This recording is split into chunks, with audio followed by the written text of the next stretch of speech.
If you've watched some of my other videos showing artifacts or my artifact cube, you'd think that I'm putting every single artifact ever printed in modern in the cube. I'm not. I've got about 200 out of the 920 or so artifacts that are modern legal.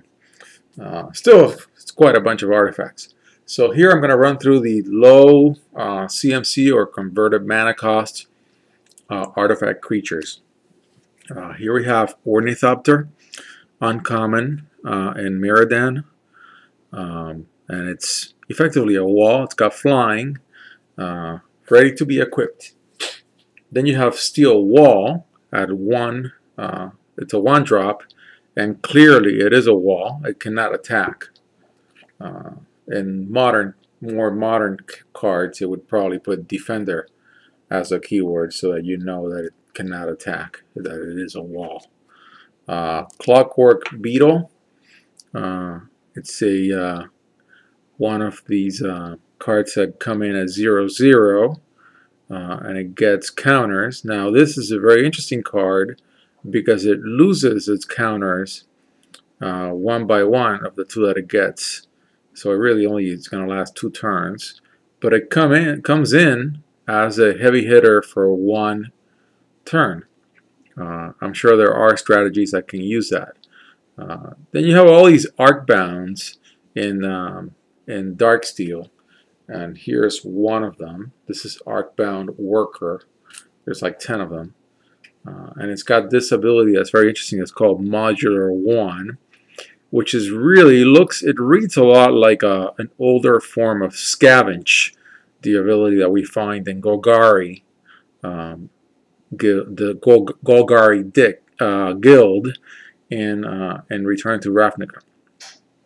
So when you put it into the graveyard, you may take its +1/+1 counters and put them on some other artifact.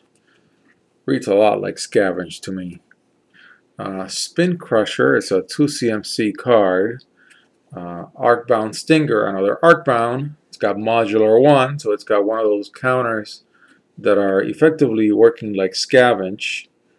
And in the case of Spin Crusher, whenever it blocks, it gets a +1/+1 counter on it.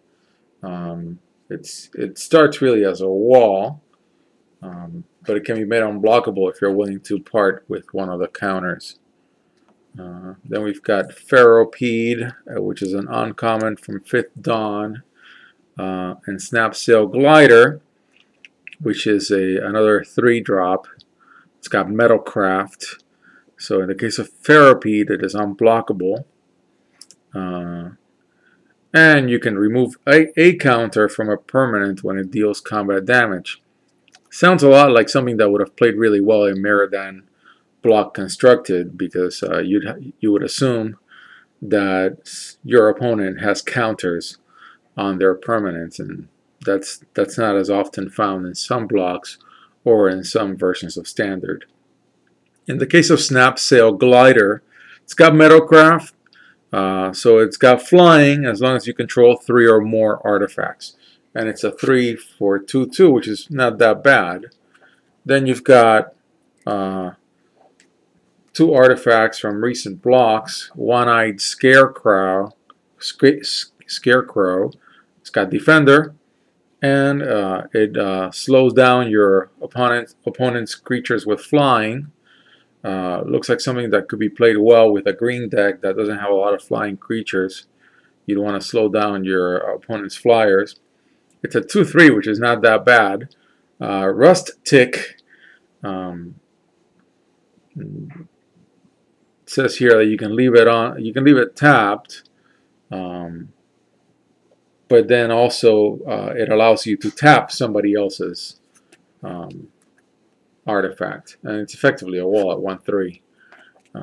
Here's Yotian Soldier and Cathodian. These 2 close out this group of 12 low CMC artifact creatures. Yotian Soldier is effectively a wall.